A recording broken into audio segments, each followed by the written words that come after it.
მოგესალმებით, ეს არის პოდკასტი სოციალური დემოკრატიისათვის, მეცხრე გადაცემა. და დღეს ჩვენ ვისაუბრებთ უსაფრთხოების საკითხებზე, იმაზე თუ რა კონცეფცია გვაქვს ქვეყანაში უსაფრთხოების, რა კავშირი აქვს ამას ადამიანის უფლებებთან და თავისუფლებებთან და სინამდვილეში როგორი უსაფრთხოების სისტემა უნდა გვქონდეს იმისათვის, რომ ერთის მხრივ მოხდეს ჩვენი მოქალაქეების რეალური უსაფრთხოების საჭიროებების დაცვა და მეორეს მხრივ ჩვენივე მოქალაქეები დავიცვათ უსაფრთხოების სისტემის თავნებობისა და პოლიტიზირებისაგან. ჩვენ დღეს ამ საკითხებზე ვისაუბრებთ გურო იმნაძესთან, მოძრაობა სოციალური დემოკრატიისათვის ჩვენი წევრია და თამთა მიქელაძესთან, სოციალური სამართლიანობის ცენტრის ხელმძღვანელთან. მე მედია ტურაშვილი, მოძრაობის წევრი, ასევე ვიქნები ამ პოდკასტის წამყვანი. ჩვენ ძიმე კვირა გვქონდა.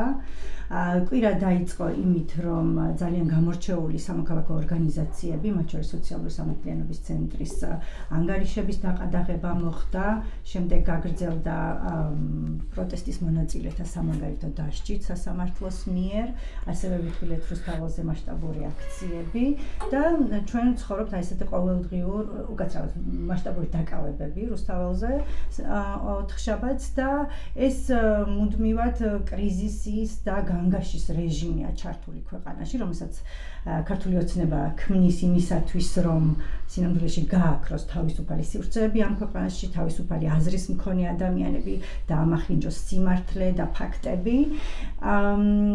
და შესაბამისად, თან ყველა საინტერესო ის არის, რომ გვეუბნება, რომ ეს ყველაფერი არის საჭირო იმისთვის, რომ ჩვენი უსაფრთხოება იქნას დაცული, ხო? და ძალიან უცნაური უსაფრთხოების სისტემა გვაქვს ქვეყანაში თუ რეჟიმი, რომლის მიხედვითაც შესაძლებელია ჩვენი უფლებები იყოს დარღვეული, ოღონდ გვეტყვიან, რომ ეს ჩვენი უსაფრთხოებისთვის კეთდება, ხო? და წლებია ეს უკვე ასე გრძელდება. პრინციპში ქართული ოცნება როგორც ნაციონალური მოძრაობის ტრადიციების საუკეთესო გამგრძელებელი, სწორედ ამ მეთოდოლოგიას მიჰყვება და შეგვიძლია გავხსენოთ მაგალითები, როდესაც თქვათ ჰესების წინააღმდეგ მებრძოლი ადამიანების ჩაგვრა გამართლებული იყო იმისთვის, რომ ენერგო უსაფრთხოება დაგვეცვა, ხო? რელიგიური ჯგუფებისთვის ლოცვაში ხელი შესვლა შესაძლებელია, იმიტომ რომ ასევე უსაფრთხოება უნდა დავიცვათ. თითქოს მედიის და სამოქალაქო საზოგადოების რეპრესიებიც ასევე აუცილებელია იმისთვის, რომ საბოტაჟისგან და უცხოური ქვეყნების გავლენებისგან თავი დავიცვათ, ხო? სულ რომ არაფერი ვთქვათ იმაზე, რომ საქართველოს ეკონომიკური, პოლიტიკური თუ უსაფრთხოების ჩამოკიდება რუსეთზე, საერთოდ ქართულმა ოცნებამ როგორც მშვიდობა და უსაფრთხოება ისე შემოგვასწავლა. ამიტომ პირველი შეკითხვა თამთა შენ მინდა დაკისვა. რაზე ვსაუბრობთ, რა ტიპის უსაფრთხოებაზე ვლაპარაკობთ, როდესაც ხედავთ, რომ ჩვენი უსაფრთხოების დაცვის მოტივით სისტემა გვჩაგრავს და უფლებებს გვიყვებს. მოგესალმებით, მეგობრებო, მივესალმებით ჩვენს მაყურებელს.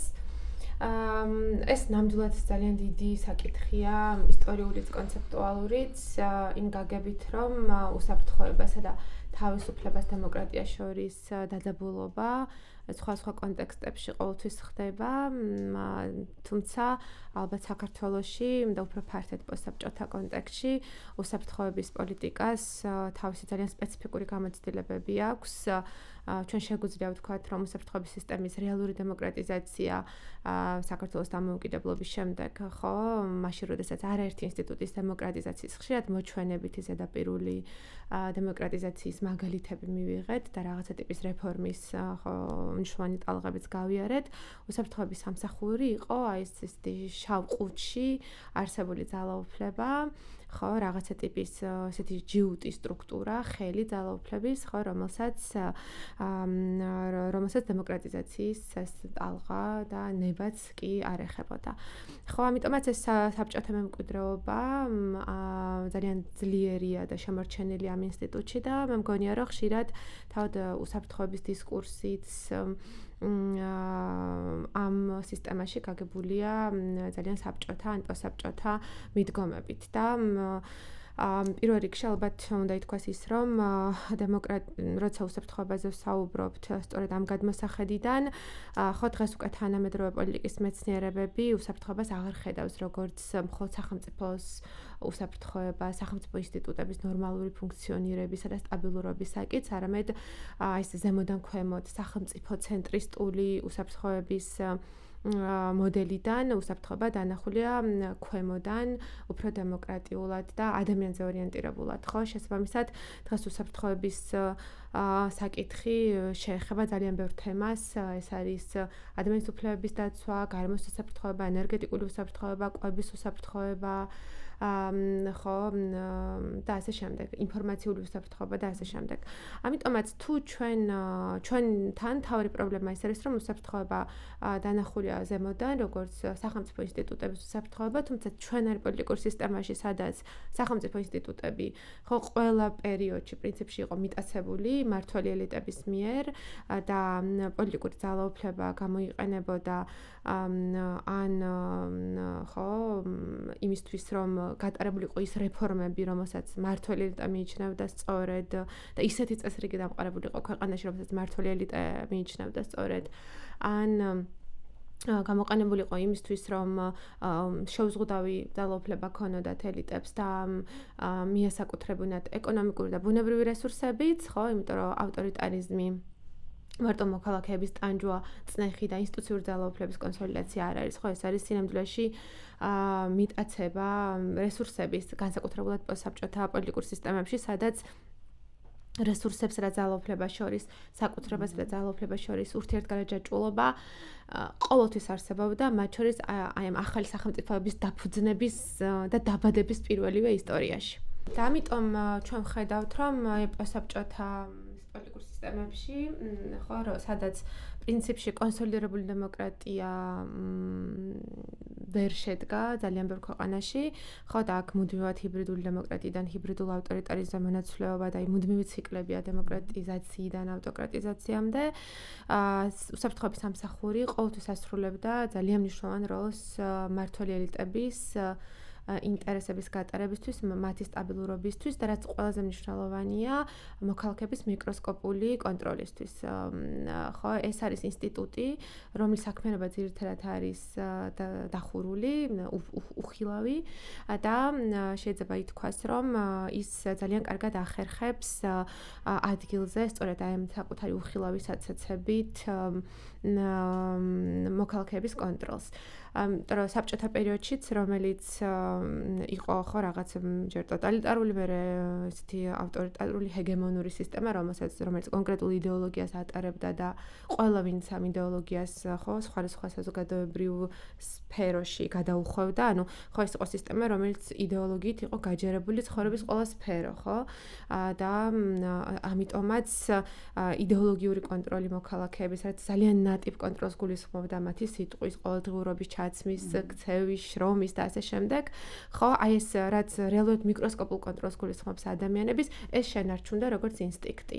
და ჩვენ როცა ვატარებთ რეგიონში კვლევებს, ახლახანს ჩვენ გამოვეცით ძალიან საინტერესო კვლევა, რომელიც უმცირესობების რეგიონში უსაფრთხოების სამსახურების, ასე ვთქვათ, რეპრეზენტაციას და მათი პრაქტიკების კვლევას უკავშირდება.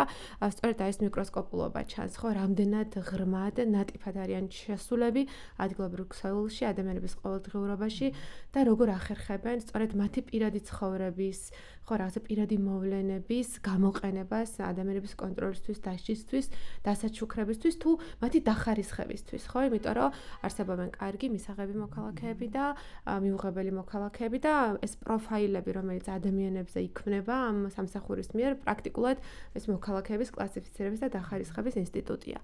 აი, ამიტომაც ეს ისე მგონია, რომ საბჭოთა ინსტინქტია, როცა ეს გვესმოდა, რომ უსაფრთხოების სამსახურს არა, ვთქვათ, გარე ადამიანები, გარე აქტორები, გარე საფრთხეები უნდა გაენალიზებინა, ამას ალბათ დაუბრუნდებით, არამედ ის ქვემოთ ადამიანების კონტროლისკენ იყო პირველ რიგში მიმართული და ძალიან მნიშვნელოვანია ალბათ ის, რომ მუდმივად ეს უსაფრთხოების პარადიგმა, როგორც ჩვენ გვაქვს, მუდმივად წარმოშვებს ის შიდა მტრებს.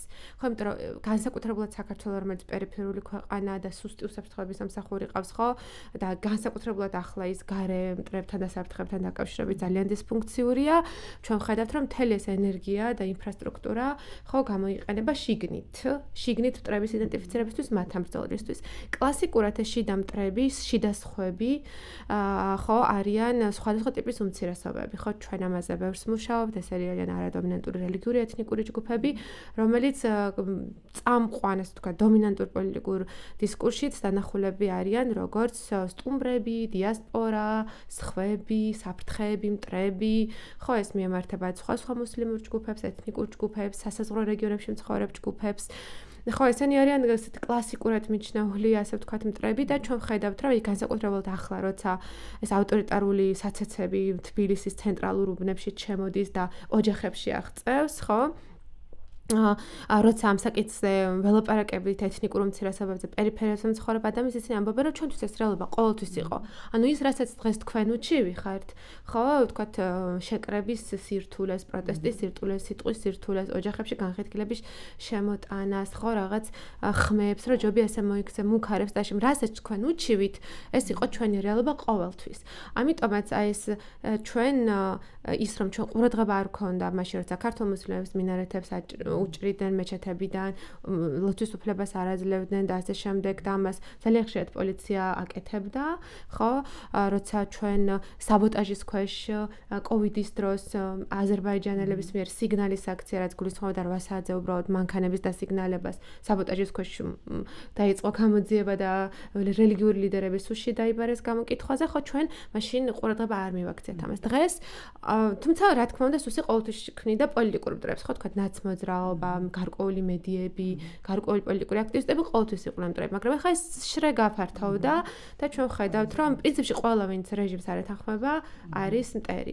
ამიტომაც რეალურად აი უსაფრთხოების ეს პარადიგმა ყოველთვის წარმოშობს შიდა მტრებს, მათ ებრძვის და მისი ინფრასტრუქტურული ინსტიტუციური რესურსიც გამოიყენება ამისთვის და არა რეალურად ადამიანების დაცვისთვის.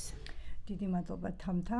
გურო, აი ამ მსჯელობის გათვალისწინებით, შენი აზრით სინამდვილეში აი ესეთი დილემა, ხო, უსაფრთხოება, თავისუფლება, შიდა მტრები, საგარეო მტრები, მაგრამ განსაკუთრებით უსაფრთხოება, თავისუფლების რაღაცა ტიპის ეს მახინჯი დილემა, რა ტიპის ნამდვილ უსაფრთხოების პრობლემებს ქმნის ჩვენი საზოგადოებისთვის? გამარჯობა, მოგესალმებით მეც. ხო, ერთი რომ მეც უნდა მიუბრუნდე საკითხს, ხო, უსაფრთხოების გააზრება როგორი არის ჩვენთან და პრინციპში ზუსტად იმის გამო, რომ ჩვენთან ეს დემოკრატიული მშენებლობა, როგორც სახელმწიფოს, ისე სახელმწიფო სტრუქტურების და პოლიტიკების ყოველთვის იყო ზემოდან ქვემოთ და არადემოკრატიული, ეს აქცენტს გავლენას ახდენს მათ შორის მე უკვე უსაფრთხოების შინაარსიც და იმ უწყებების მოქმედებაზე, რომლებიც უსაფრთხოების დაცვაზე არიან პასუხისმგებლები. შენ რა კითხოთ დამისვი, ეს ძალიან საინტერესო კითხვა არის. იმიტომ რომ ხო ერთის მხრივ ცხადია მაინც უსაფრთხოების სექტორი ბოლომდე ვერ იტყვის უარს ზემოქმედებაზე იმ რეალურ საფრთხეებზე, რაც სახელმწიფო შეიძლება ჰქონდეს, მაგრამ ჭარბმა პოლიტიზირებამ, ჭარბმა ინსტრუმენტალიზებამ ამ უწყებების უბრალოდ შეიძლება პირიქით იმდენად წინ წამოწიოს ეს მოგონილი ილუზორული პრობლემები, რომლებზეც თამთა საუბრობდა, ხო? და იმდენად ჭარბად მოიხმაროს თლიანია ეს რესურსი და ცხადია შეზღუდული რესურსი არის ხომ უსაფრთხოების სექტორის ადამიანური თუ სხვა ტიპის, რომ მე რეალური პრობლემები დარჩეს გვერდ ყურადღების მიღმა, ხო? და ჩვენ როცა ვსაუბრობთ მართლა უსაფრთხოების კონცეფციაზე, რომელიც აღარ შეეხება დღეს თანამედროვე გაგებით აღარ გულისხმობს მხოლოდ საგარეო საფრთხეებს, ან მილიტარისტულ საფრთხეებს, ხო? მაგ შემოდის ეკონომიკური, სოციალური თანასწორობის საკითხი, ენერგეტიკული თუ სხვა ტიპის საინფორმაციო უსაფრთხოების საკითხები. თუ კი ამაზე ძალიან აქტიურად არ არის კონცენტრირებული ეს უწყება და მის მთავარ საზრუნავად გამხდარი არის პოლიტიკური ოპონენტების თუ საზოგადოებრივი კრიტიკული აზრის დევნა, ბუნებრივი არის, რომ ის პრობლემები კიდევ უფრო უკანა პლანზე გადავა. და პრინციპში ჩვენ ხელის გულზე, რაც შეგვიძლია ვთქვათ, დღეს ჩვენს რეალობაში ხელის გულზე არის ეს პრობლემები, ხო? იმიტომ რომ აბსოლუტურად მოგონილი პრობლემებით საზრდოობს ეს უწყება, აბსოლუტურად მოგონილი პრობლემებით ამართლებს თავის არსებობას და ეს არ დაწყებულა დღეს ამ გუშინ, უბრალოდ იცვლება ხოლმე, როგორ ვთქვა, მტრის სახელი, ხო? თუ კი წლების განმავლობაში ეს შეიძლება ყოფილიყო შიდა პოლიტიკური ოპონენტი, ან უფრო მეტი აქცენტი ყოფილიყო ყოფილიყო ცალკეულ უმცირესობებზე, დღეს ამგვარი მტრის ხატის წარმოება ხდება ქართული სამოქალაქო ორგანიზაციების საშუალებით და მოგონილი ტერმინით deep state-ით, ხო? ტექნიკა რეალურად ერთ და იგივე არის, უბრალოდ ეს სახელები იცვლება და ამის უკანონო დგას ძალიან დიდი საინფორმაციო ინფრასტრუქტურა, ძალიან სწორი სტრატეგიული message box-ი, რომლითაც მერე ცხადია ხდება მოქალაქეების მოსახლეობის აღქმებზე მანიპულირება, ხო? და ბუნებრივია ეს არის ხელის გულზე, მაგრამ სამწუხაროდ ჩვენი პრობლემა ამითი არ სრულდება და რაც პრობლემები ხილვადი არის, ამის მიღმა ალბათ ეს არის მხოლოდ აისბერგის წვერი, ხო, რა პრობლემასაც ჩვენ ხედავთ, ამის მიღმა ჩვენ რასაც ვერ ხედავთ, ეს არის იგივე ინფილტრაცია, როგორი არის, ხო, საგარეო საფრთხეებით ჩვენი ეროვნული ქართული სახელმწიფოებრივი უწყებების, ხო, რამდენად დიდი არის გავლენა იგივე ოკუპანტის სახელმწიფოსი რუსეთის, ხო, უსაფრთხოების სექტორზე. ეს ამაზე მხოლოდ ვარაუდები შეგვიძლია ჩვენ დღეს და არ არის ამის მტკიცებულებები, მაგრამ თუ კი წარმოვიდგენთ იმას, რომ როგორ თანხმედრაში არის ამ უწყების მხრიდან ხშირად გავრცელებული ნარატივები რუსული სპეცსამსახურების ნარატივებთან, ხო, წარმოსადგენი არის დაახლოებითი გავლენის მასშტაბი და იგივე, ხო, ამაზე მე ალბათ მე ვისაუბრებთ წლების განმავლობაში, როგორ იცვლება, როგორ სუსტდება ოკუპაციის საკითხზე აქცენტირება და ენაში, იგივე უსაფრთხოების სექტორის ენაში, როგორ ჭარბობს საფრთხეებზე საუბარი ისე, რომ იქიდან არ იკითხებოდეს ვინ იგულისხმება ამ საფრთხეებში, ხო? ეს არის ოკუპანტი სახელმწიფო და მათგან მომავალი სხვადასხვა ტიპის საფრთხეები თუ ჰიბრიდული გავლენები, თუ ეს არის, არ ვიცი, ისეთ სახელმწიფოები თუ ინსტიტუციები, რომლებთანაც ჩვენ პირიქით დემოკრატიული პოლიტიკური თანამშრომლობა თუ ეკონომიკური თანამშრომლობა გვაქვს ძალიან აქტიური. კი, ამაზე მინდა დავამატო, მეც გადავხედე ბოლო 2 წლის სახელმწიფო უსაფრთხოების სამსახურის ანგარიშებს, განსაკუთრებით უცხო ქვეყნის გავლენებზე და ძალიან საინტერესოა, რომ მაგალითად ოკუპირებულ ტერიტორიებზე ის პირდაპირ საუბრობს რუსულ გავლენებზე, რუსული ანექსიის რისკებზე, თვლის მაგალითებს იმასთან დაკავშირებით, თუ რა არის ეს რისკები და ასახელებს ამ რისკის ავტორს რუსეთს.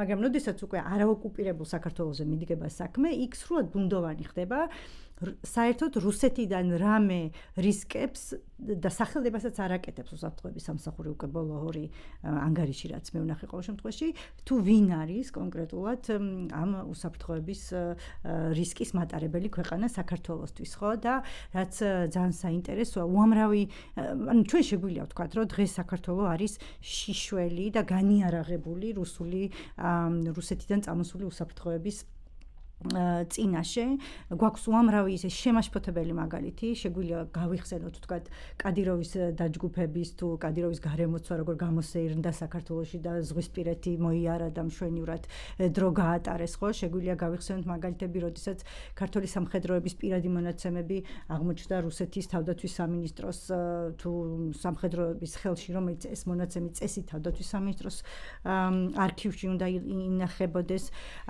გვაქვს მაგალითისთვის რუსული კაპიტალის ძალიან სერიოზული პრობლემა, კაპიტალის დაბანდება, ასე ვთქვათ, ისეთ კრიტიკულ ინფრასტრუქტურაში საქართველოში, როგორიც არის ენერგოსექტორი, როგორიც არის საინფორმაციო სექტორი, ფინანსური სექტორი და ასე შემდეგ, ხო?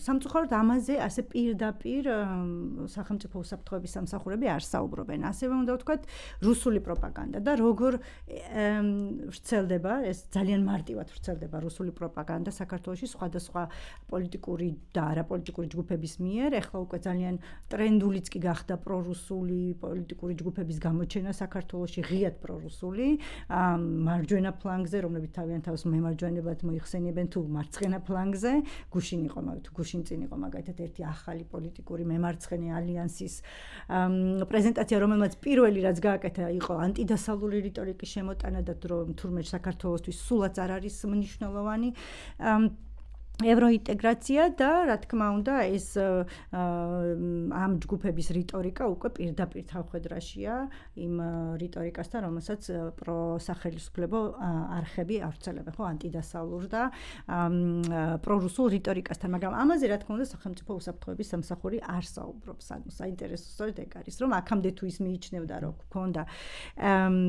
პრობლემა პრორუსული ნარატივების გავრცელების და პროპაგანდის გავრცელების, დღეს ამას სახელმწიფო პროსახელმწიფო არხები აკეთებენ და სამწუხაროდ სახელმწიფო უსაფრთხოების სამსახური ამაზე არ საუბრობს.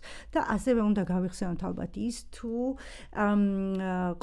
რაზე საუბრობენ ყოფილი მაღალჩინოსნები უსაფრთხოების სექტორზე. შინაგან საქმეთა სამინისტროს ყოფილი მაღალჩინოსანი, საგარეო დაზვერვის ყოფილი მაღალჩინოსანი, მათი განცხადებებით ქართული ოცნების გადაწყვეტილებებით მიზანმიმართულად და მეთოდურად მიმდინარეობდა საერთაშორისო პარტნიორებთან ურთიერთობების დაზიანება, რაც არ შეიძლება არ განვიხილოთ როგორც ჩვენი ქვეყნისთვის სერიოზული უსაფრთხოების გამოწვევა, ხო? და ამიტომ ასე იგი გურო და თამთაც ორივე თქვენ საუბრობდით პოლიტიზებაზე და პოლიტიკურ ინსტრუმენტად გამოყენებაზე სახელმწიფო უსაფრთხოების სამსახურის აგერ ბოლო 5 თვეში მეორე ხელმძღვანელი შეეცვალა უკვე ამ უწყებას. რა არის დღეს სახელმწიფო უსაფრთხოების სამსახური როგორც ინსტიტუცია? გურო შენ რომ მიპასუხო ამაზე. ხო, ცოტა ისეთი კითხვა არის თან მარტივად გასცემ, ძალიან რთულად საუბრო, იმიტომ რომ რაც ჩვენ უსაფრთხოების სექტორზე ამ შემთხვევაში სუსევ საუბრობთ, ხო, ერთის მხრივ შეცდომა იქნება რომ ზედმეტ მითოლოგიზება გამოგვივიდეს, ხო, და რაღაც ყოვლის შემძლე აბსოლუტური ძალაუფლების მქონე უწყებაზე ვისაუბროთ, მაგრამ მეორეს მხრივ სწორად არის შესაძლებელი ნამდვილად ის გავლენები და ძალაუფლება პოლიტიკური თუ სხვა ტიპის გავლენები, რომელიც ამ უწყებას აქვს და როცა თამთა საუბრობდა იგივე ვთქვათ ეს საბჭოური უსაფრთხოების სამსახურების ბერკეტებზე გავლენებზე, მე მგონია რომ დღევანდელ უსაფრთხოების სამსახურებს და გამონაკლისი არ არის ქართული სუსი, ბევრად მრავალფეროვანი და ძლიერი ბერკეტები აქვთ, გავლენის მოსახდენად საზოგადოებრივ აღქმებზე თუ პოლიტიკურ თუ სოციალურ პროცესებზე, ვიდრე თუნდაც 20-30 წლის წინ შეიძლება ჰქონდათ, ხო? ამას იგივე ეს ტექნოლოგიური განვითარება იწვევს, რაც სრულ კონტროლს და ჩვენი ცხოვრების ძალიან დიდი ნაწილი, როდესაც ხდება ციფრული, ხო, და ციფრულ სივრცეში, ონლაინ სივრცეში გადადის ჩვენი ურთიერთობები, რომელიც შეიძლება აბსოლუტურად კონტროლდებოდეს სუსისგან, ეს ძალიან მნიშვნელოვანი ბერკეტი არის კონტროლის, ხო? ნუ საქართველოს სპეციფიკური ისიც არის, რომ ჩვენთან აბსოლუტურ მორჩილებაში არის ყველა, როგორ თქვა, სოციალური თუ ეკონომიკური კაპიტალის მქონე სუბიექტი, ხო? და ამ გზითაც სუსი სერიოზულ გავლენას ფლობს.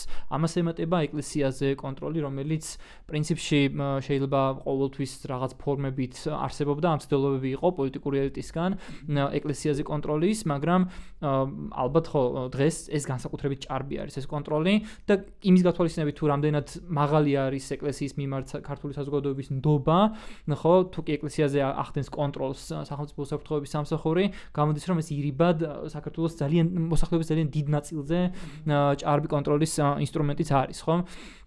ინსტიტუციურად ვისაუბროთ სამსახურზე, შესაბამისად ჩვენ ვიღებთ უწყებას, რომელსაც ძალიან მრავალფეროვანი ბერკეტები აქვს კონტროლის, ჩვენი ყოველდღიური ცხოვრების თუ პოლიტიკური პროცესების და ამავდროულად რომელსაც აქვს აბსოლუტურად მინიმალური პოლიტიკური თუ საზოგადოებრივი ანგარიშგება, ხო? და ეს არის აბსოლუტურად დახურული უწყება, რადგან შენ ისაუბრე, ხო, ეს ხელმძღვანელობის ცვლილება, ხო, ესეც პრინციპში არ არის ახალი ფენომენი და საერთოდ არ არის გასაკვირი.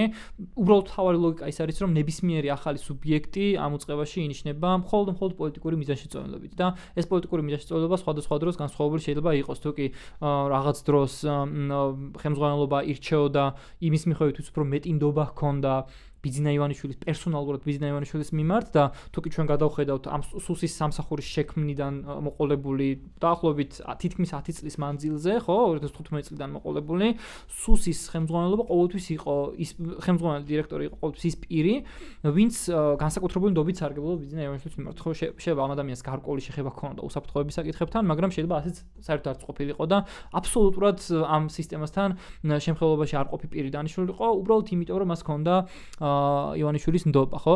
დღეს ეს დინამიკა ცოტა იცვლება, მაგრამ უბრალოდ ბიძინა ივანიშვილის ნდობის ნაცვლად ხდება ქართული ოცნების პოლიტიკური ელიტისთვის აბსოლუტურად მისაღები პირების დანიშვნა, ხო? თუ კი ეს იყო ანდრიო ხანაშვილი, რამდენიმე თვის წინ, ხო, დღეს ეს არის მამუკა მდინარეზე, ჩვენ არ ვიცით საერთოდ რას მიაღწია ანდრიო ხანაშვილმა, რატომ წავიდა უწყებიდან და ესეც ცხადია არის ბუნებრივად პრობლემური, იმიტომ რომ როდესაც ასეთ მნიშვნელოვან უწყებაში ამგვარი საკადრო ცვლილება ხდება, ნუ ძალიან ბაზისური დემოკრატიის პრინციპი არის, რომ საზოგადოებამ უნდა იცოდეს რა გახდა ასეთი ცვლილების მიზეზი, ხო? ეს იყო რაღაცა პერსონალური წარუმატებლობის ამბავი, პერსონალური გადაწყვეტილება თუ რაღაც სხვა ტიპის პროცესების შედეგი. ამიტომაც ხო სუსი დღეს არის ესეთი ინსტრუმენტი, რომელიც კიდევ ერთხელ რომ შევაჯამო, არ გამოიყენება რეალური საგარეო საფრთხეების აღსაკვეთად, ჩვენ არ ვიცით. თუნდაც გასაგები არის რომ ყოველწლიურ ანგარიშებში მუდმივად ხდება აქცენტი იმაზე, რომ ოკუპაცია არის ქვეყნის ნომერ პირველი უსაფრთხოების პრობლემა და ამის ართქმა ეს არ არის სწორი სტანდარტი, რომ რა კი ეს არის ანგარიშებში დაწერილი, ესე იგი სუსი ამ პრობლემაზე ზრუნავს, ხომ? ეს იმდენად ტრივიალური საკითხი არის მართლა, თუ არა ოკუპაცია, მაშინ რა შეიძლება იყოს პრობლემა, ხომ? ჩვენ უბრალოდ ამ ანგარიშებში შემდგომ აღარ ვკითხულობთ, აი ოკუპაციასთან თან ეს ოკუპაცია ხომ არ არის სტატიკური მოცემულობა, ხო? ჩვენ ვართ განგრძობადი ოკუპაციის პროცესში, ხო, რომელიც ხშირად გამოიხატება ბორდერიზაციაში, ხშირად გამოიხატება მოქალაქეების გატაცებაში საზღვრისპირა რეგიონებიდან, რაც ხილული არის და რაც არახილული არის და ეს ჰიბრიდული გავლენები ეს კიდევ ცალკე პრობლემა არის, ხო? ყველა ამ პრობლემაზე ჩვენ ვერ ხედავთ ანგარიშებში რა გააკეთა სუსმა, რა იღონა, ხო? სწორედ აქედან გამომდინარე ვუშვებთ ჩვენ და საუბრობთ იმაზე, რომ რეალურად ამ რეალურ პრობლემებთან გამკლავების ნაცვლად ეს უწყება დღეს ორიენტირებული არის პოლიტიკური ოპონენტების დევნაზე და ამ მიზნით რაღაცა ხელოვნური მტრის ხატის წარმოებაზე, იმისთვის რომ საკუთარი ეს ძალაუფლება კიდევ უფრო მეტად გაიფართოვოს და გამოიყენოს მერე კონტროლისთვის შიდა ჯგუფების. დიდი მადლობა. სუსის საუბრისას თამთა არ შემიძლია არ გავიხსენო კრეფსების გავრცელების მოვლენა. და ამ მოვლენას მე ვფიქრობ სამი შემადგენელი ჰქონდა. რა თქმა უნდა, ეს აჩვენებდა, რომ ეს რა ტოტალური მიყურადება ხდება საზოგადოების სხვადასხვა წევრების, დიპლომატების, ეკლესიის, სამოქალაქო საზოგადოების. მაგრამ გავრცელდა და თვითონ ეს გავრცელება ძალიან საინტერესო იყო, მიზანმიმართული იყო თუ ხრელები არსებობს სისტემაში და რაც მთავარია, მესამე პრობლემური შემადგენელი, რაც ამ მოვლენას ჰქონდა, არის ის, რომ ამ გავრცელებულ დოკუმენტებში უამრავი დანაშაულებრივი ფაქტები დაფიქსირდა და დღეს ამ მოვლენიდან ალბათ 5 წლის თავზე ჩვენ არ ვიცით, რა სამართლებრივი გაგრძელება მოყვა ამ ფაქტების გახმაურებას, ხო? შენ თუ შეგიძლია გაიხსენო, რა იყოს შენთვის საინტერესო ამ კრეფსებთან დაკავშირებულ მოვლენებში და შენი შეფასება გითხრა. ხო, კრეფსებში ჩვენც მონაწილეობთ, ჩვენ დაზარალებული სტატუსი გვაქვს ამ გამოძიების ფარგლებში და ასევე რამდენიმე სასულიერო პირის ინტერესებს ვიცავთ გამოძიებაში და საბოლოოდ ადამიანის უფლებათა ევროპულ სასამართლოში. კრეფსები ნამდვილად აჩვენებდა, ეს იყო კრეფსები იყო ნაწილი, რომელიც ეკლესიის ფაილიდან გამოვიდა, რაც ძირითადად აერთიანებდა რელიგიური ლიდერების და რელიგიურ ლიდერებთან დაკავშირებული სამოქალაქო მედია აქტივისტებისა და თქვათ სხვა პირების მონაცემებს და მთლიანად აღწერდა კომუნიკაციას მათთან. ხო, ეს იყო ერთის მხრივ ყოველდღიური კომუნიკაციის ამსახველი ჩანაწერები, თქვათ მესიჯები, დარეკილი ზარები და საუბრის შინაარსები. ხო, ეს იყო მუდმივად ჩაწერილი და ამავდროულად არსებობდა პროფაილები კონკრეტულ პირებზე, სადაც აღწერილი იყო თითოეული სასულიერო პირი, რა საქმიანობს, როგორია მისი პირადი ცხოვრება, ეკონომიკური ცხოვრება, სექსუალური ცხოვრება და ასე შემდეგ.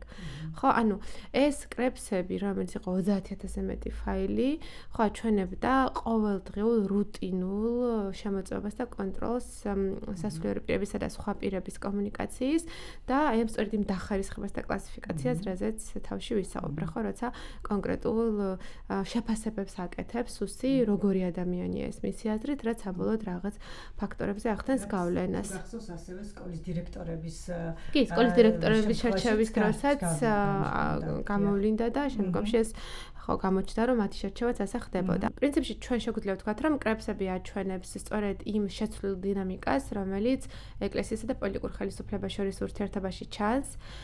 თუ 2012 წლისთვის ხელისუფლება მისარგებლა, ხო, ეკლესიის მხარდაჭერით და მუდმივად ცდილობდა მისი მის მიმართ ლოიალობის ჩვენებას, იმიტომ რომ 2012 წლისთვის ეკლესია უკვე საკმაოდ გაძლიერებული იყო ეკონომიკურადაც და პოლიტიკურადაც, იმიტომ რომ მან მოახერხა ვარდების რევოლუციის შემდგომი სოციალური, ეკონომიკური, კულტურული უკმაყოფილებების მობილიზება და ძალიან მნიშვნელოვანი კონტრმოძრაობის შექმნა იმ ელიტის წინააღმდეგ.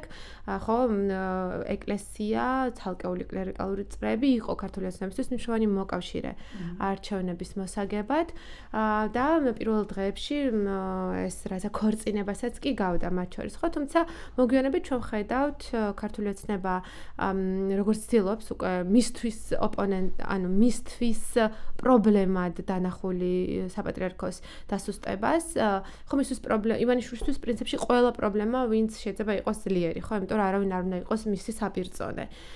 ხო, იმიტომ რომ რა კონტექსტში კონკრეტული ძალები, ხო, როგორი მოქმედებენ და საკუთარ ლეგიტიმაციას როგორ გამოიყენებენ, მან აერთს. ამიტომაც რეჟიმის ცდელობა სრულად მოეხდინა ყველა ტიპის ხო ძალაუფლების კონსოლიდაცია ან მოწინააღმდეგეების ან ძლიერი აქტორების დასუსტება პრინციპში გავრცელდა ეკლესიაზეც და თქვათ ეს დაიწყო იგივე მამა გიორგი მამალაძის საქმით, მაგრამ შემდგომში კრებსებში ეს გამოჩნდა, რომ უკვე საქართველოს ოცნებისთვის ეკლესია იყო არა პარტნიორი, ხო, რომელსაც ის აი ამ ლოიალობას, პატივისცემას აჩვენებდა და რაღაცა ტიპის პერფორმატიულ მორჩილებასაც კი, ხო, ეს საპატრიარქოში მისული იგივე ბატონი ანდრე ხანაშვილიც მივიდა მის ოჯახთან ერთად, ხო, ხა მდინარეძეს მევასხვებიც მივლენ. ხო, არა ეს, არამედ სინამდვილეში მათ აკონტროლებდა და როგორც ჩანს ამას იყენებდა მათი შანტაჟისთვის, თუ მათზე გავლენის მოხდენისთვის, თუ მათი ლოიალობის მასაპოვებლად. ამიტომ თუ ერთი შეხედვით ხო ჩანს რაღაცა ტიპის თვინიერი მიმართება საჯარო სიმბოლურ სივრცეში, ხო, ქართული ოცნების მხრიდან ეკლესიის პრაქტიკულად კრებსებმა აჩვენა, რომ ქართული ოცნება აგრესიულად მუშაობდა ეკლესიის დამორჩილებაზე და ეს ინფორმაციის გამოჟონვაც არ მგონია რომ იყო შემთხვევითი, არ მგონია რომ ეს იყო ხარვეზი, მგონია რომ ეს მიზანმიმართულად გაკეთდა. თავდაპირველად ეს დაიწყო სკანდალებით, რომელიც მამალაძის საქმეს, ხო, იგივე ჭყონდიდის ეპარქიის ამბებს უკავშირდებოდა და ეს იყო საბოლოო ძალიან მძიმე ამბავი, როცა საზოგადოებას დაანახეს, ხო, აი ეს რაღაცა კატასტროფული ურთიერთობები, მოკლედ რო ვთქვათ, რომელიც ამის წიაღში არსებობს და პრაქტიკულად ეს გახდა უნდობლობის, ხო, შექმნის საფუძველი და საბოლოოდ კონტროლის შექმნის საფუძველი. ამიტომაც ეკლესია ასეთი სუსტი არასდროს ყოფილა, ახლა ჩვენ რაც ვაკვირდებით, ხო, რომ ქართულმა ოცნებამ დაიწყო ეკლესიის აი ამ კლერიკალური, ხო, რათა დისკურსების გამოყენება. ანუ ესეთ რამე ასევე არასდროს არ მომხდარა საქართველოში, როცა ხო პრაქტიკულად პოლიტიკური ლიდერები, პოლიტიკური ელიტა იმ დისკურსებს, რომელსაც ამდენი ხანი ეკლესია ქმნიდა, ეთო რელიგიური ნაციონალიზმი, ენამამული სარწმუნოების ის ინტერპრეტაცია, რომელიც ეკლესიას ჰქონდა და ახლა ქართულ ოცნებას აქვს, მან მთლიანად შეითვისა, შეითქვა ის მიიტაცა, წაართვა, ხო, ეს რაღაცა ეს დისკურსული არსენალი, ოჯახური ღირებულებები, პოლიტიკური ჰომოფობია, რომელიც ადრე ეკლესიის საქმე იყო. ამიტომაც მათ არა მხოლოდ ეს უნდობლობა დათესეს, დაიქომდებარეს, მაგრამ თან ასაც უკრებენ, იმიტომ რომ 4-ჯერ არის გაზრდილი საპატრიარქოს დაფინანსება ბოლო 2 წელია, ხო? არამედ მათ საბოლოოდ მიაყუჩეს და მოათვინიერეს. ამიტომაც კრებსები მგონია რომ იყო გარდამტეხი ხო რაღაცა ფაქტორი თუ მაგალითი, რომელმაც აჩვენა, რომ აი ამ ხილული თვინიერებისა და რელიგიურობის მიღმა არის მუდმივი კონტროლის, შანტაჟის, დაქვემდებარების და კონტროლის საკითხი, რომელიც საბოლოოდ დასუსტების ნიშანი გახდა ეკლესიის. დიდი მადლობა. ჩვენ პრინციპში ვისაუბრეთ უსაფრთხოების სისტემის კონცეფციაზე, ინსტიტუტებზე, მათ მეთოდებზე, საზოგადოების კონტროლის და აი დასასრულისკენ რო წავიდეთ, ხო ვისაუბრეთ ძალიან ბევრ პრობლემაზე, რომელიც ამ სისტემაში არსებობს და დასასრულისკენ რომ წავიდეთ, მინდა ორივეს გთხოვოთ, თქვენ როგორ წარმოგიდგენიათ უსაფრთხოების როგორი სისტემა უნდა არსებობდეს ჩვენს ქვეყანაში, რომელიც მოახერხებდა, რომ სისტემა ემსახურებოდეს ქვეყნის და საზოგადოების უსაფრთხოების რეალურ ინტერესებს და არა პოლიტიკურ თუ კონტროლის დაქვემდებარების მიზნებს. დავიწყო? კი ბატონო. ხო, მე ალბათ ისე რაღაცნაირად გამეორება მომიწევს. ანუ თუ კი თვითონ დემოკრატიის ხარისხი არის დაბალი ქვეყანაში, თუ კი დემოკრატიულად არ არის მოწყობილი საზოგადოება და პოლიტიკური ცხოვრება, იქ ბუნებრივი არის, რომ უსაფრთხოების სექტორს ეს ცალკე აღებული კუნძული ვერ იქნება, რომელიც იქნება სწორად მომართული და რეალურ საფრთხეებზე ორიენტირებული, ხომ? ზოგადი დემოკრატიული გაჯანსაღების პარალელურად უნდა შეიქმნას ახალი უსაფრთხოების სისტემაც და ჩვენ ალბათ წლების განმავლობაში სწორედ მაგ შეცდომებს უშვებდით ხოლმე, ხომ? უსაფრთხოების სექტორიც აქ გამონაკლისია არ არის ის ერთ-ერთი ის სისტემა არის რომელიც სხვა უწყებებთან ერთად იქნება ეს მართლმსაჯულების რგოლი თუ სამართალდამცავი რგოლი, რომლებზეც სადაც უფრო მეტად ფრაგმენტული რაღაც კუნძულოვანი ცვლილებები ხდებოდა, მაშინ როცა რეალური პოლიტიკური დემოკრატიზაციის, პოლიტიკური დაბალანსების მიმართულებით პირიქით არანაირი ხელშესახები შედეგები თუ ცვლილებები ჩვენ არ გქონია, ხომ? და ყოველთვის ჩვენი პოლიტიკური ცხოვრება იმგვარით იყო გაჯერებული, რომ ის გვთავაზობდა, აწარმოებდა აი ამ ერთძალოვან სისტემებს, ხომ? რომელიც მე საბოლოო ჯამში ბუნებრივი არის, რომ სასამართლოსთან ერთად დაიქვემდებარებს სხვა ნებისმიერ უწყებას, ხომ? და გამონაკლისი მხოლოდ უსაფრთხოების სექტორზე არ არის ნებისმიერი მნიშვნელოვანი გავლენის მქონე უწყება, იქნება დამორჩილებული ამ ერთპარტიული, ერთძალოვანი სუბიექტის მიმართ, აბსოლუტური ძალაუფლების მიმართ, ხო? ალბათ ეს უნდა შეიცვალოს პირველადად უსაფრთხოების სექტორს, რაც შეეხება აქ ჩვენ სოციალური სამართლებების ცენტრს, ბევრი გვაქვს ნამუშევარი, როგორი უნდა იყოს, არის ცალკეული მიმართულება, როგორც როგორ თქვა, ინსტიტუციურ მოწყობაზე, ხო, როგორი უნდა იყოს ინსტიტუციური მოწყობა და აქ იგულისხმება ფუნქციები, რა ფუნქციები უნდა ჰქონდეს უსაფრთხოების სამსახურს და მე ვფიქრობ, რომ ძალიან ჭარბი არის დღეს არსებული ძალაუფლება, მიუხედავად იმისა, რომ ჩვენ ვსაუბრობთ უწყებაზე, რომელიც 2015 წელს გამოიყო შინაგან საქმეთა სამინისტროს, შინაგან საქმეთა სამინისტროს ვითომ ნაწილზე ვსაუბრობთ, მაგრამ სინამდვილეში იმ ცვლილებით მოხდა ის, რომ შეიქმნა შინაგან საქმეთა სამინისტროს პარალელურად კიდევ ერთი მონსტრი უწყება, ხო, რომელიც თუკი შინაგან საქმეთა სამინისტროს ხელმძღვანელი არის მინისტრი და მინიმუმ პოლიტიკურ ანგარიშვალდებულებას მაინც ექვემდებარება და მინისტრთა კაბინეტის წევრი მაინც არის, ხო, შინაგან საქმეთა მინისტრი, უსაფრთხოების სამსახურის შემთხვევაში ფაქტიურად არანაირი პასუხისმგებლობის სისტემა არ არსებობს, ხო, არც პროფესიული, არც პოლიტიკური, ხომ? ეს არის ფურცელზე დამოუკიდებელი აპოლიტიკური პროფესიული უწყება, რომელიც ყველაზე მეტად პოლიტიზირებული არის რეალობაში, რადგან წეგან ვისაუბრე, ხომ, მისი ხელმძღვანელის დანიშვნის გამოცდილებიდან გამომდინარე, ხომ? ამიტომ პირველ რიგში ეს არის შესაძლებელი, მისი მანდატი, ფუნქციები უნდა დაიშალოს და ეს ჭარბი ძალაუფლება იქნება ეს საგამოძიებო, თვალთვალის თუ სხვა საკითხები უნდა გავიდეს ამ უწყებიდან და ჩვენ ალბათ ჩვენს წარუდგენაში როცა ვსაუბრობთ ხოლმე დემოკრატიულ საფრთხოების სექტორზე უნდა იყოს ეს უფრო მეტად ანალიტიკური სამსახური, წმინდად პროფესიული ანალიტიკური სამსახური, რომელიც ამავდროულად იქნება ძალიან მაღალი ანგარიშვალდებულებით აღჭურვილი, ხომ? დღეს ფაქტიურად არ არსებობს არც საზოგადოებრივი ანგარიშვალდებულების ეფექტიანი მექანიზმები და საპარლამენტო ჩვენ აი ერთი არის საპარლამენტო ანგარიშების უსის და მეორე არის ამ ანგარიშების მოსმენა როგორ ხდება საკანონმდებლო ორგანოში. თუ ამ პროცესებს ჩვენ ყურადღებით დავაკვირდებით, ნახავთ რომ რეალურად ეს ანგარიშები რასაც უნდა ემსახურებოდეს, ხო, ანუ უსაფრთხოების სამსახური წერს ანგარიშს, რო წარმოიდგინოთ რომაულ ვითარებაში და ამ ანგარიშის ირგვლივ მე პარლამენტში უნდა იმართებოდეს ჯანსაღი დებატები, დისკუსიები, რა გააკეთა უწყებამ, რა ვერ გააკეთა, თუ რამე ვერ გააკეთა, რატო ვერ გააკეთა და ასე შემდეგ, ხო?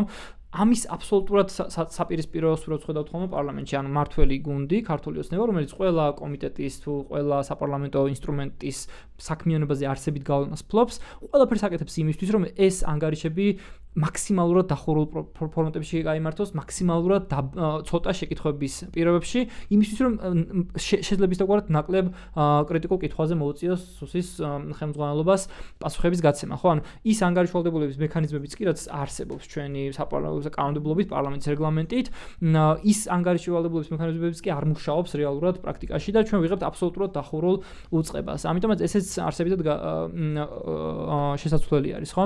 მეორე დიდი მიმართულება არის უსაფრთხოების პოლიტიკა როგორი უნდა იყოს და დარწმუნებული ვარ ამაზე ბევრად კარგად და საინტერესოდ ისაუბრებს და უბრალოდ მე იმას ვიტყვი რომ ჩვენთან მუდმივად ეს უსაფრთხოების საკითხები სწორედ იმისთვის იყო დანახული რომ წარმოჩენილიყო თითქოს ეს ცდარი დილემა უსაფრთხოებასა და თავისუფლებას, დემოკრატიას და ადამიანის უფლებებს შორის და ყოველთვის როცა სენსიტიურ საკითხზე მიდიოდა მსჯელობა წლების განმავლობაში იგივე მოსმენების საკითხი რომ ავიღოთ, რომელიც 2013 წლიდანვე რელევანტური თემა იყო, ხო? და მაშინ იყო ეს 2013-15 წლებში იყო ფარული მოსმენების და თვალთვალის რეფორმა აქტუალური, მაშინაც მთავარი არგუმენტი, რატომაც დემოკრატიული დაბალანსებული მოსმენების სისტემა არ გვქონდა სახელმწიფოში, იყო ის, რომ ჩვენ ვართ ტერორისტული საფრთხეების ქვეშ, რეგიონული და გლობალური ტერორისტული საფრთხეების ქვეშ, ამიტომაც უსაფრთხოების სამსახურებს ჭირდება ძლიერი თვალთვალის და მიყურადების სისტემები, ხო? ეს გაგებაც უნდა შეიცვალოს უსაფრთხოების და მუდმივი კონფლიქტი, ხელოვნური კონფლიქტები უსაფრთხოებასა და დემოკრატიას შორის არ უნდა იწარმოებოდეს, მაგრამ შინაარსობრივად ცხადია ბევრად მრავალფეროვანი და ფუნდამენტური გადააზრება ჭირდება ჩვენი უსაფრთხოების პოლიტიკას. მესამე, რაზეც ნაკლებად ვსაუბრობ და ალბათ ნაკლები ნამუშევარი არის ჩვენს კონტექსტში, ეს არის იმიტომ რომ ახალი პრობლემა არის, ის არის ის რომ დღეს უსაფრთხოების სექტორს ასევე ჭირდება პერსონალის ცვლილება, იმიტომ რომ როდესაც ჩვენ ვსაუბრობთ უწყებაზე, რომელიც პოტენციურად კი და მაღალი ალბათობით ძალიან დიდი უცხოური გავლენის ქვეშ და უცხოური ინფილტრაციის ქვეშ არის, ეს მათ შორის საკადრო პრობლემებსაც ქმნის, ხომ?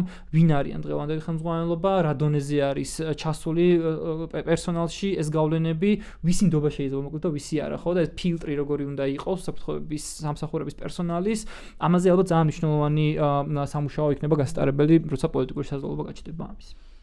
დიდი მადლობა. თამთა იგივე შეკითხვას გითხავდი, როგორი უნდა იყოს ნორმალურ ქვეყანაში, საქართველოში პოლიტიკა, უსაფრთხოების პოლიტიკა.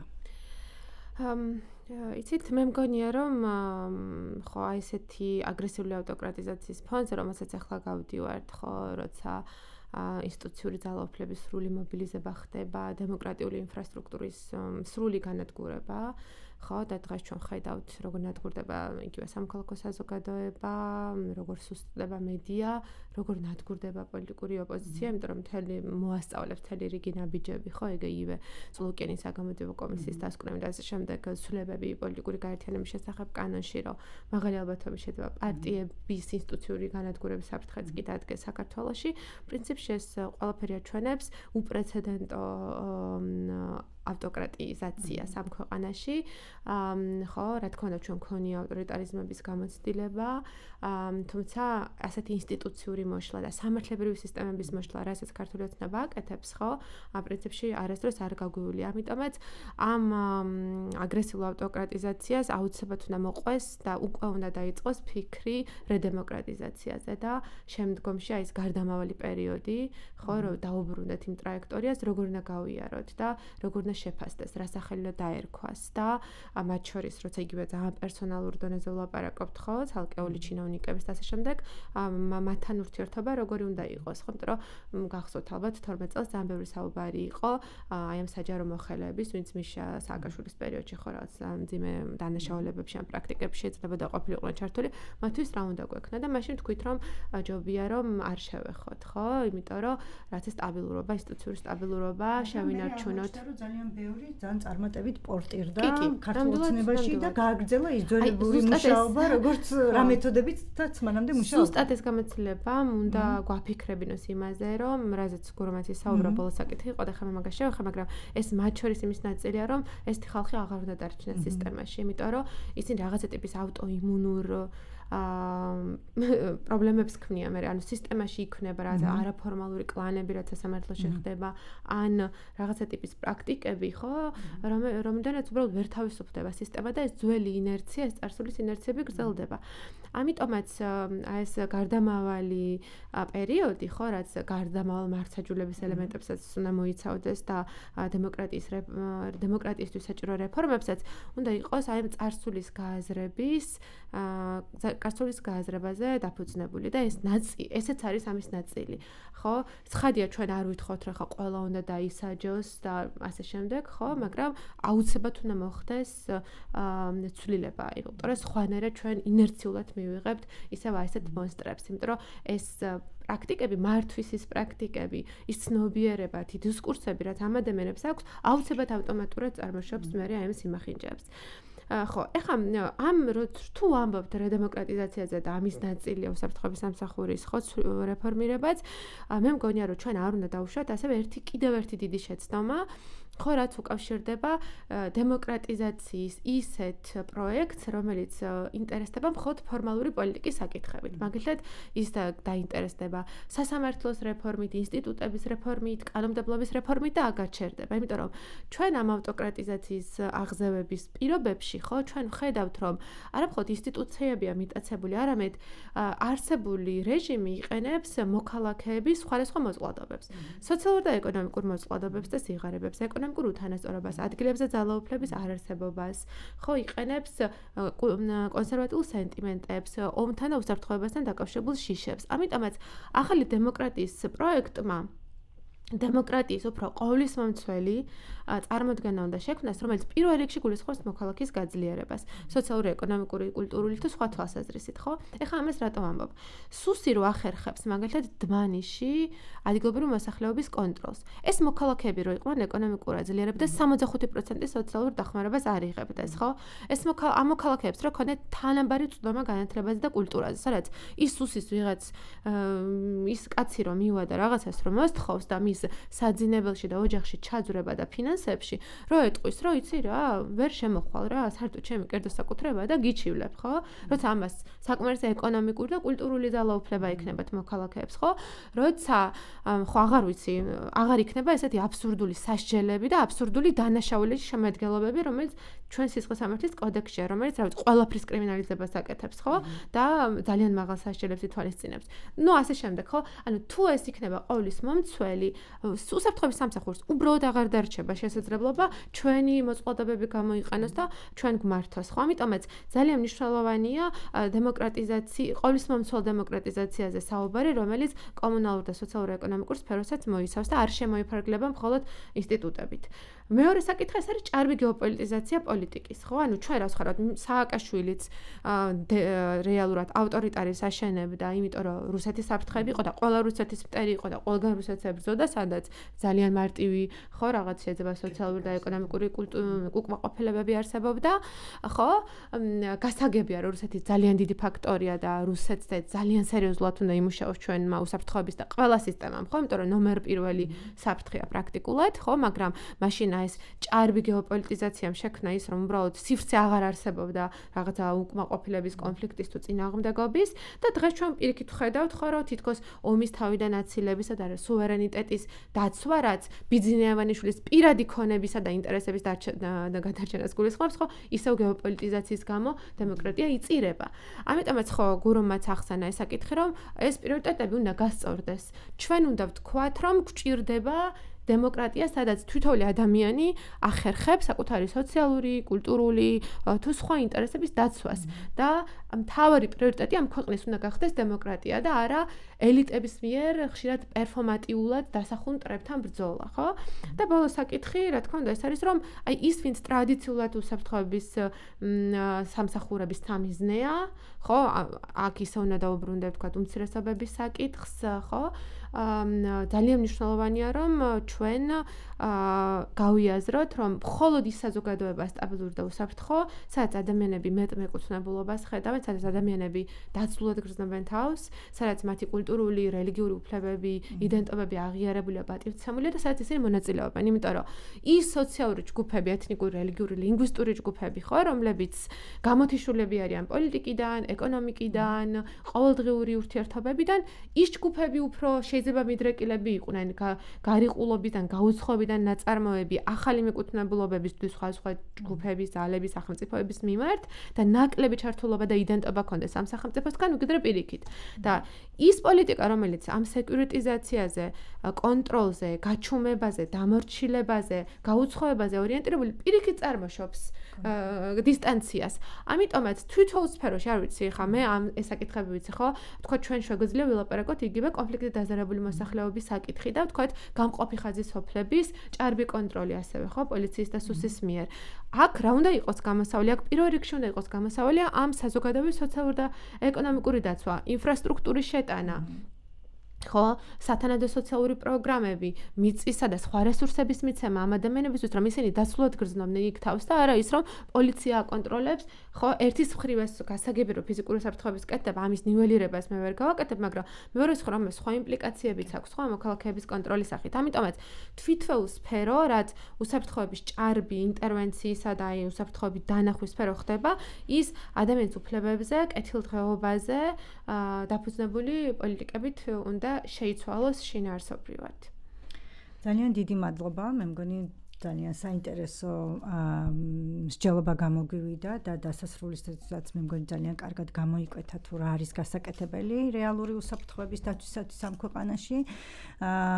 რეალური უსაფრთხოება არის დემოკრატია, არის ძლიერი მოქალაქე, სოციალურ-ეკონომიურად ავტონომიური კულტურული უფლებებით დაცული მოქალაქე და შეუძლებელია რომ უსაფრთხოებაზე ვილაპარაკოთ ისე რომ ამაში არ განვიხილოთ თითოეული ჩვენი მოქალაქის როლი და კონტრიბუცია და წვლილი.